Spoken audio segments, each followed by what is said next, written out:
Hello. രാവിലെ എഴുന്നേറ്റ് ഗാർഡനിലെല്ലാം ഒന്ന് കറങ്ങി അടിച്ച് നോക്കിയപ്പം വാഴയില നല്ല വാഴയില നിൽക്കുന്നു. ഇന്നിവിടെ 30 ഡിഗ്രി ടെമ്പറേച്ചറായിരുന്നു.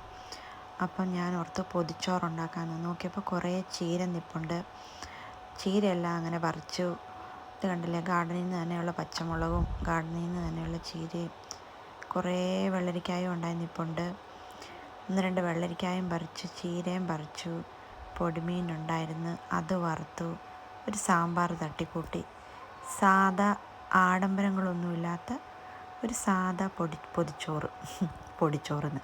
എന്നിട്ടതേ ഞാൻ വന്നതേ വാഴ ഇല നിൽക്കുന്ന കണ്ടോ, നല്ല മിടുക്കനായിട്ട്. ഇവിടെ ഇങ്ങനെ കിട്ടാനേ പാടാ, അല്ലെങ്കിൽ കാറ്റടിച്ചത് മുഴുവൻ കീറിപ്പോവും. ഇന്നതേ നല്ല വാഴയില കണ്ടോ, നന്നായിട്ട് നിൽക്കുന്നു. ഇന്നിവിടെ 30 ഡിഗ്രി ചൂടാണ്. എനിക്ക് വന്ന് ഏറ്റവും ചൂട് കൂടിയൊരു ദിവസമാണെന്ന് തോന്നുന്നു. പിന്നെ മുട്ട പൊരിച്ചതില്ലാത്ത പൊതിച്ചോറുണ്ടോ, അപ്പോൾ അത് വെക്കുന്നൊരു മുട്ടയും പൊരിച്ച് ആ ഇല നന്നായിട്ട് വാട്ടി പഴയ ഒരു പത്രപേപ്പർ എവിടുന്നോ ഞാൻ തപ്പി കണ്ടുപിടിച്ച് ചോറ് വിളമ്പുമായി. നല്ല വെള്ള ചൂട് ചോറും പിന്നെന്നാ ചീരത്തോരനും ഞാൻ പൊടിമീനും വറുത്തു. കുറച്ച് കുഞ്ഞ് ചെമ്മീനുണ്ടായിരുന്നു, അതും വറുത്തു.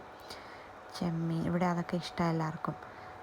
പൊടിച്ചെമ്മീൻ വറുത്തതും നല്ല പൊടിമീൻ വറുത്തതും നല്ല ക്രിസ്പി ആയിട്ട് ഫ്രൈ ചെയ്തെടുത്തു. അതുമൊക്കെ വെച്ച് മുട്ട വറുത്തത് വെച്ചു. പിന്നെ കൊണ്ടാട്ടമുളക് വറുത്തത് വെച്ചു. ചമ്മന്തി അരച്ചില്ല ഞാൻ, കാരണം ചമ്മന്തി പൊടി ഉണ്ടായിരുന്ന കാരണം ചമ്മന്തി അരച്ചില്ല. ഇത് ചീരത്തോരൻ നിറച്ച് വെച്ച് കൊടുക്കുന്നുണ്ട്. നാട്ടിൽ നിന്ന് കൊണ്ടുവന്ന ചമ്മന്തിപ്പൊടിയാണ്, അതും വെച്ച്.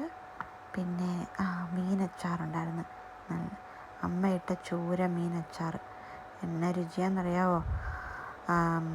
കുടുക്കയെന്നാണ് ഞങ്ങളൊക്കെ നാട്ടിൽ പറയുന്നത് ചൂരയ്ക്ക്. കുടുക്ക മീൻ അച്ചാറും ഇട്ട് ദേ ഞാനൊരു ഫോയിൽ പേപ്പറിൻ്റെ മേളിലാണ് വാഴയില വെച്ച്. അതെന്നാന്ന് വെച്ച് കഴിഞ്ഞാൽ കണ്ടോ, വാഴയില കണ്ടോ കീറിയിരിപ്പുണ്ടായിരുന്നു. അപ്പം എന്നാ പറയുന്നത്, ഒലിച്ച് വീഴുകയോ അങ്ങനെയൊക്കെ പേടിച്ചിട്ട് ഒരു ഫോയിൽ പേപ്പറിൻ്റെ മേളിലാണ് വെച്ച്. എന്നിട്ടിപ്പോൾ അതേ നന്നായിട്ട് മടക്കി അവിടെ സെറ്റാകാൻ കുറച്ച് നേരം വെച്ചു. ഞാൻ ഇത് ഹസ്ബൻഡിനുണ്ടാക്കിയതാണ്. ഞാനൊരു കുഞ്ഞി പൊതിയാണ് ഉണ്ടാക്കിയത്. കണ്ടോ, അതെൻ്റെയാണ്. എന്നിട്ടതേ ഡ്യൂട്ടി കഴിഞ്ഞൊക്കെ നമ്മൾ വിശന്ന് വരുമ്പോൾ ഇങ്ങനെയൊക്കെ ഫുഡുണ്ട് എന്ത് രസമാണല്ലേ. എനിക്കിങ്ങനെ നാടൻ ഭക്ഷണങ്ങളൊക്കെ ഇഷ്ടം.